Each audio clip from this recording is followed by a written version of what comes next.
So this one's early chapter 3, and Nicolo has begun his apprenticeship. It's the first time we really see him in the workshop with his father, and he is kind of desperate to begin work. It's about a year and a half into his the beginning of his apprenticeship. So far, he's basically just been sweeping and learning how to sharpen the various kinds of tools. And he feels that he's ready to begin actually working on real work. His father thinks he's not ready yet. He's only 13. So that's the, sort of the conflict between the two. So he keeps asking his dad, can I try the gouge? Can I try the gouge? His father's working on a commission. And after some conversation, the father says, okay, fine, go ahead. I'll let you do one cut, but I'm going to help you. So they sort of do it together, sort of golf style, where one person's behind the other one, which never really works well. It doesn't work well in this case, and he chips out a piece of the wood. And the father gets frustrated that now he needs to do a repair on a commission, and he sends Nicolo out to just sort of take a minute for himself, and Nicolo goes into the main room where his mom is so directing traffic, making food, and he tries to play violin for a minute, but isn't really distracted enough by that, so he sits with his mom, and we learn a little bit about her backstory, and then he sort of starts trying to figure out what happened, what went wrong with his father and him working together. So he takes a spoon and pretends that it's the gouge, and sort of figures out what was the problem. And he realizes, okay, the problem was that his hands conflicted with mine, and if I could just do this alone, I might be able to do it.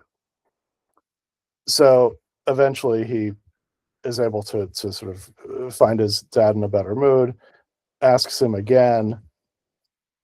After a bit of cajoling, realizes that, his dad says, okay, fine, go ahead, I'll let you do one cut. He does it well enough, and afterwards realizes that though he really kind of knows nothing, he was able to make this cut on his own, which is a bit of a surprise for him, because he thought he really needed his father to help him with everything. And it's a bit of a revelation that he realizes he actually can do his own work by himself, at least as well, and wants to, has all the more desire to really begin proper work on these instruments.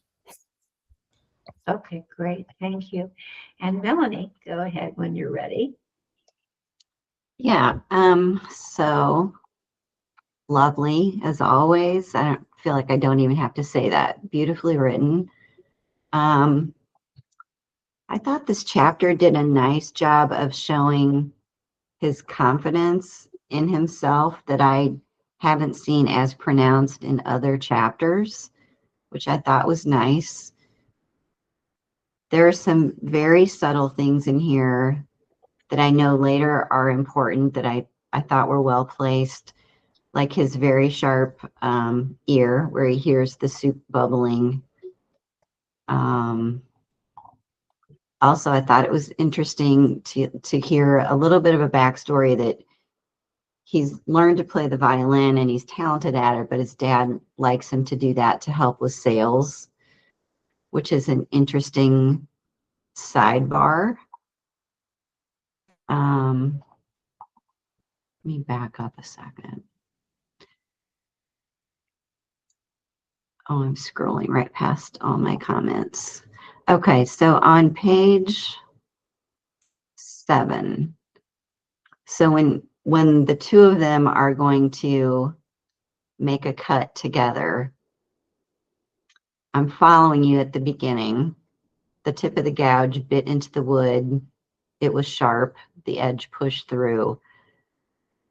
And then after that, I'm lost in the technicality of the description.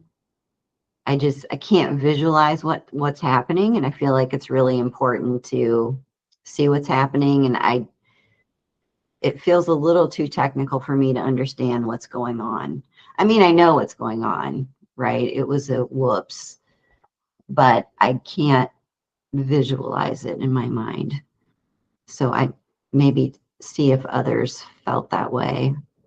I'm super intrigued about the mom in this chapter. So the bottom of page 7, this comment about even after having 8 children, 5 surviving childhood, and being a wonderful cook, his mother still refused to wear the linen tunic of an artisan's wife, preferring to sit in her high-back chair and give orders to Nicolo's sisters and the servant. That's fascinating. I feel like I need a tiny bit more context for that. I think I know what you're saying there, but I think the implications of that could be pretty significant to make sure, like I want to make sure I know what it means, because I think that could echo out in really interesting ways in your story.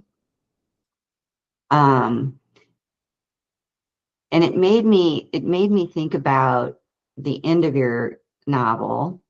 And, Nicolo is a very empathetic person. And as he's reflecting on his life, I don't recall him reflecting about his mom. And I do see some interesting parallels in this chapter where, if I'm interpreting this correctly, maybe she comes from a higher station and she really should be behaving differently based on who she married, but she's like pushing against that, being put in that box. And similarly, Nicolo's being told by her dad, you're not ready to do this yet. But he's like stealing wood and carving it in his bedroom in secret, and he's like challenging him a little bit. So I kind of feel like there's an interesting parallel of personality traits between his mom and him.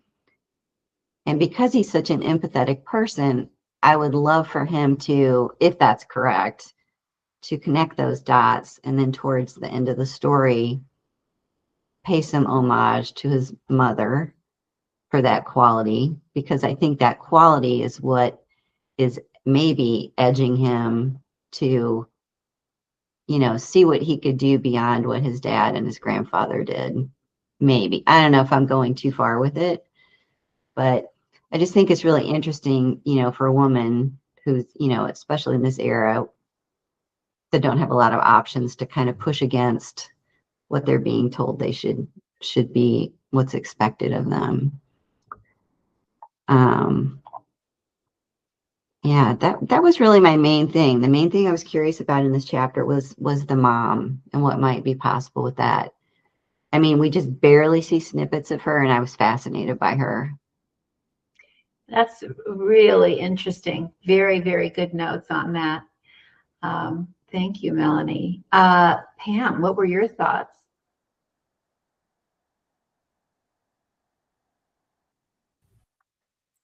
I think one of the things that struck me the most in this chapter was how you were able to take us as a reader right with Nicolo. I felt his frustration, his despair, his hopes, his anger, his failure, his disappointment, his anticipation, and his joy. He had all that through there, and you managed to keep the reader right with you the whole time.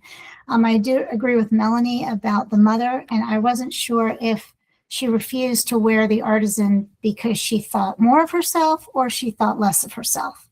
So I wasn't sure if there was she came from a higher station in life and dropped one, or the opposite. So I agree that could be a really good opportunity to play up more of her. My only part that I was a little confused about, and I think this is a side effect of you being too good at what you do, is up to page 5, you have shown us so beautifully the dynamic between Nicolo and his father, how Nicolo has learned when to push his father and he doesn't. And I feel like, wow, this is a kid that's kind of figured it out. Like I think all kids do by 13, they kind of know where the buttons are. So then on page 6, he asks the question, can I make one cut? And his father says no. And he says, just one. And my reaction was, well, I'm surprised he's pushing, because he just told readers he learned how to ask a question.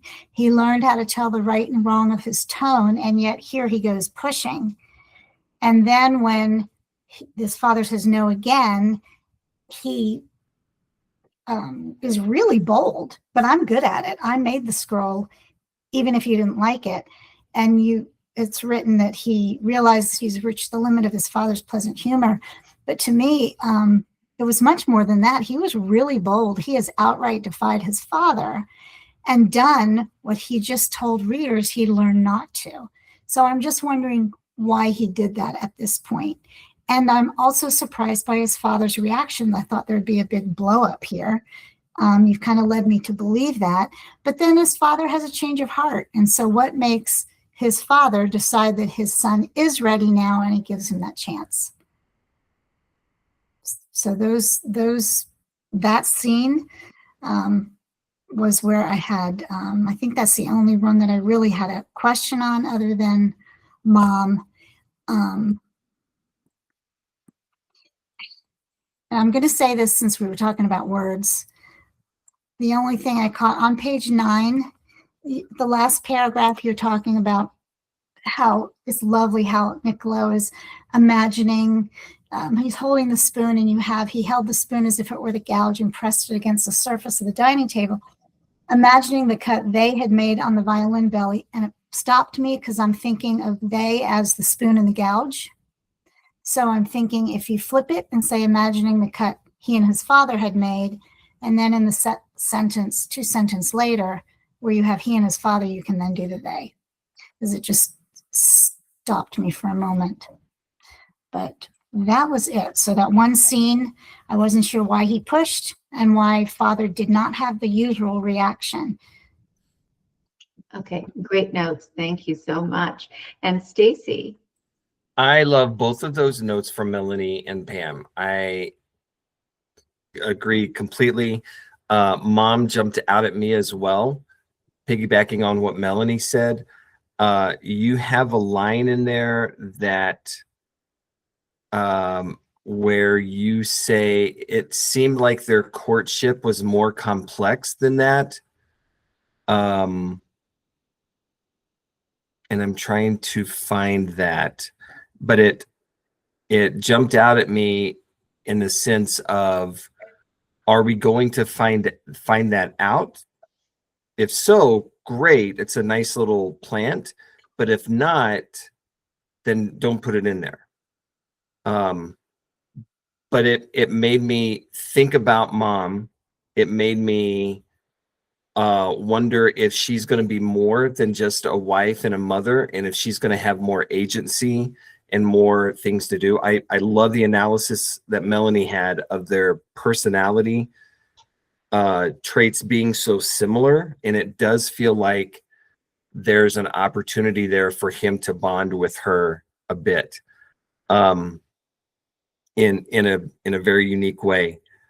I thought this was a very strong chapter. I think stepping back, I think what amazed me about this was such a small, low stakes chapter. It was such a quiet chapter, and I was so tense and nervous all the way through it.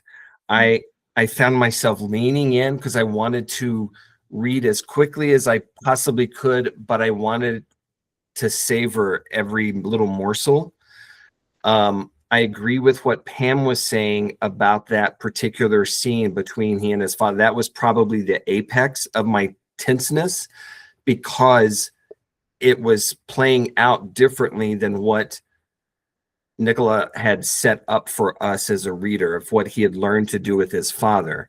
And then his father didn't react the way I expected him to. So like Pam said, I need to know why he didn't react that way, so that it doesn't feel inconsistent with his character. The big thing, though, that jumped out to me in this comes at the very, very end of the chapter, the last paragraph. And Nicola is saying in this paragraph, if basically, if I could do this alone, I could, why could I not make an instrument by myself? And so he feels like he's got what it takes. He can do this. But then that sentence feels a little inconsistent with the very last sentence in that paragraph, where it says, it was simple enough when viewed from a distance, but there were countless details still to be learned, and he could not wait to begin. I like that, but if he's already thinking that he can make an instrument by himself, that conflicts a little bit with the humility that you get at the very end of that chapter. So I think just tweaking that a little bit, maybe even in the humility, acknowledging that he doesn't know or something, but it felt like he's saying two different things about himself. I can do this by myself, but at the same time, I don't know everything. So maybe it's just a little bit of acknowledgement. Otherwise, I thought it was a great chapter. I followed along with it. I'm intrigued by Mom, and I wanted to keep going. Great. Thank you. What I was most struck by was what Melanie said, and everybody else agreed with, whether it was with a verbally or a head nod, that Nicolo does seem to share some qualities with his mom, and I hadn't really thought about that. And it does seem like that exists. Has that been in your head, Alex? Yeah, but only recently. I've been building out the mom character The mom is quite a fascinating. bit more. Yeah. Yeah. And I like what you've done. I've seen this chapter before, and I like how you've filled it out and done some things with it. I think all of these comments have been excellent. You do somewhat set us up in those first 5 pages and then subvert our expectations a little bit. So you need to answer why. Why did I think you did a little bit, but you didn't do it enough. Apparently Nicolo was he's so desperate to move on. He's so desperate to learn and to do this instead of sweeping. Show us that eagerness, that desperate eagerness a little bit more. And then, you mentioned that the conversation between the mom and the dad about giving him a little break, et cetera, maybe a little bit more insight on the part of the father, why he suddenly, snaps in a way and gives him this opportunity. But I think that it was very strong. I'm just looking at my notes here. So the parallels between the mom and the son, explaining the why of this moment, and this compelling need. And basically, I think that you're heading in the right direction. Do you have any questions for us regarding this? Whether we got things there, any other additional questions? Okay. No, this is really good. I definitely noticed that, and it's good to hear the confirmation that I didn't clarify the second bit of the scene, the whys. Yeah. One thing I did want to respond to, quiet, Henry, is yes, there's this big fluffy dog here. Is that if that paragraph describing the moment with the son and the father together with the gouge lost Melanie at a certain point, take a look at that paragraph or two and see if you can get to the same place without losing us. The question is, it's a question I've had with many a book. I remember reading Pillars of the Earth, and is it Pillars of the Earth? Pillars of Fire, I get them confused, about building the Gothic cathedral. I would get lost occasionally, but does it matter? The question becomes, does it matter? If you can distill it down a tiny bit. So what we're getting out of it is because they fought each other. That's when the chip occurred. That's really what you want to get out of it. By the same token, we really do love those descriptions. So it's a delicate balancing act. When is that description a little bit too much and you'll lose us? I would love to just do a very quick survey of Pam and Stacy. Did Alex lose you in that passage? It didn't lose me. I was able to, in a broad sense, follow what was going on. I think the tricky part in that paragraph is you're trying to describe both people's hands and what's going on from one point of view and not violate that. And so that's the tricky part. It might be able to be cleaned up a little bit, but I think the vagueness works because of the weirdness of what they're doing. Somehow that contributes to that. Okay, fair enough. How about you, Pam? For me, I followed it. The only sentence that threw me off was when you introduced the tree rings. When you mentioned he could count the rings of the trees, I'm like, wait, because I was so busy placing their hands together that took me out. So, but if that weren't there, I would be able to follow the movements. Okay. We'll take a closer look at those chapters in our one-on-one and see. But that was great. And Alex, now after Stacy sets up his scene, I would like you to give him comments on his piece. Bardsey provides the tools, guidance, and support you need to produce a compelling novel. Our well-researched and thoroughly tested approach includes our minimum complete story, a 90-second exercise designed to keep you on track and foster creativity. The Bardsey Publishability Index, a 23-dimension checklist that offers attainable goals and actionable feedback. And our brand new comprehensive character developer, a fun, interactive tool guaranteed to help you construct unforgettable characters. Come see it for yourself today at bardsey.com. Try our workshop or enter our first chapter contest. Then, when you're ready, Elite membership delivers directed writing groups and personal coaching within a curated community. With Bardsey's help, your work will captivate everyone, from agents to publishers, and most importantly, your readers.